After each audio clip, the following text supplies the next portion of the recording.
Begin your day by walking around the entire botanical gardens. Take pictures of things you may want to draw, and then revisit your favorite place and draw from life.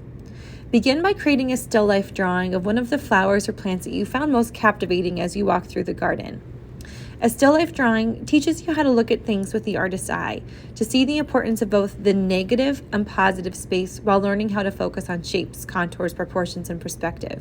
In addition, you're going to learn how to work with composition, color, form, and texture. Be okay with simplifying what you're seeing. You do not have to include everything that you see in front of you. You can see in my background that I have left out a majority of the detail, and I'm going to be simplifying my background into simple shapes and values. So you're going to begin your drawing with a line drawing using a 4H pencil. Simplify what you are seeing in front of you. So choose a part of your still life to be a focal point and be okay blurring out the surrounding detail. You should give yourself an hour to complete the entire drawing, so don't spend too much time perfecting the sketch. Limit yourself to getting your composition drawn within 10 minutes. Once you've made your drawing, analyze the colors in your background. What colors do you see? What colors create the shadows? What colors create the highlights? Grab all of the colors you are seeing in your background and organize those colors from dark to light. The only color you are not allowed to use is black. If you use black, you are going to get rid of that colorful look to your drawing, and it's going to make it look flat. Instead of using black, try using a dark blue, a dark purple, or the local color's complementary color. So because my background is green, I could use a little bit of red to deepen that green. Just avoid going to the dark side by resisting the urge to use black. After you've chosen your colors and you've arranged them from dark to light, begin applying your colors from dark to light.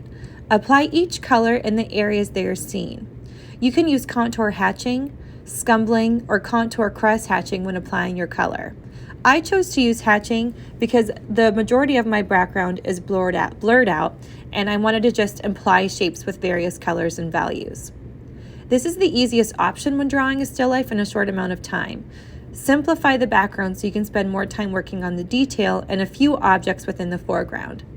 And as you draw, you may want to periodically blow off the chalk dust. Just don't brush it with your hand or else everything will get smeared together. Allow each color to blend with one another by overlapping them together. For example, if you see a blue-green color in your leaves, combine blues and greens together on your paper to match the colors you are seeing in front of you. Same thing if you're seeing yellow-greens. Combine yellow and green, or maybe even a little bit of blue, so the yellow and blue mix to make a green. It's going to give you a more colorful looking drawing if you apply your colors by overlapping them on top of one another. Continue to add your colors working from the back of the drawing forward. Don't overwork your dark values because it is harder to lighten your still life than it is to darken it using soft pastels. After the darkest and brightest colors are applied, add a three-dimensional aspect to your drawing by adding in highlights. So pay attention to where your light source is coming from. Analyze where the lighter values in your still life are, and then apply your lightest value colors, being your yellows or even some whites. Once you've mapped in the dark values, bright colors, and highlights, you can begin blending with your tortillon. Do not scribble the tortillon back and forth, but make sweeping hatching strokes, do scumbling movements, or cross-hatching strokes.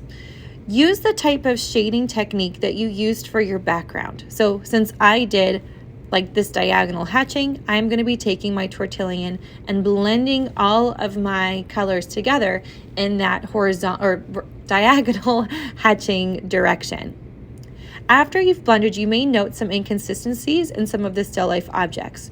Don't be afraid to balance and blend the colors to match the values you are seeing. And once you're happy with the background, you can move on to the foreground, repeating the same steps that we did for the background. Those steps are to first analyze the colors in the next thing you're going to draw. Grab all the colors you are seeing and arrange the colors from dark to light. Then apply the darkest colors first and the lighter colors last. You'll blend your colors together using the tortillon, making sure that you are using the tortillon with a type of shading technique done to shade inside your flower. So whether that's scumbling, contour hatching, or contour cross hatching. After you blend, modify your colors and values to make your drawing more accurate. If you need to increase shadows, you can use black as a last resort and as the final thing you do, but I highly recommend avoiding it still because it will make your drawing look less colorful. Today, you are required to spend 1 hour drawing a still life of your choice inside the botanical gardens. Please be mindful of the other attendees to the garden. Do not block a path or block a view so other people are unable to enjoy it. Please position yourself in a section so you are not in the way of other people walking through the gardens. This means that a large group of you should not sit with one another today. You can limit yourself to being near one other person, but 3 is going to be a crowd. So keep it to being yourself or with one other person and have that be it. Have fun and good luck.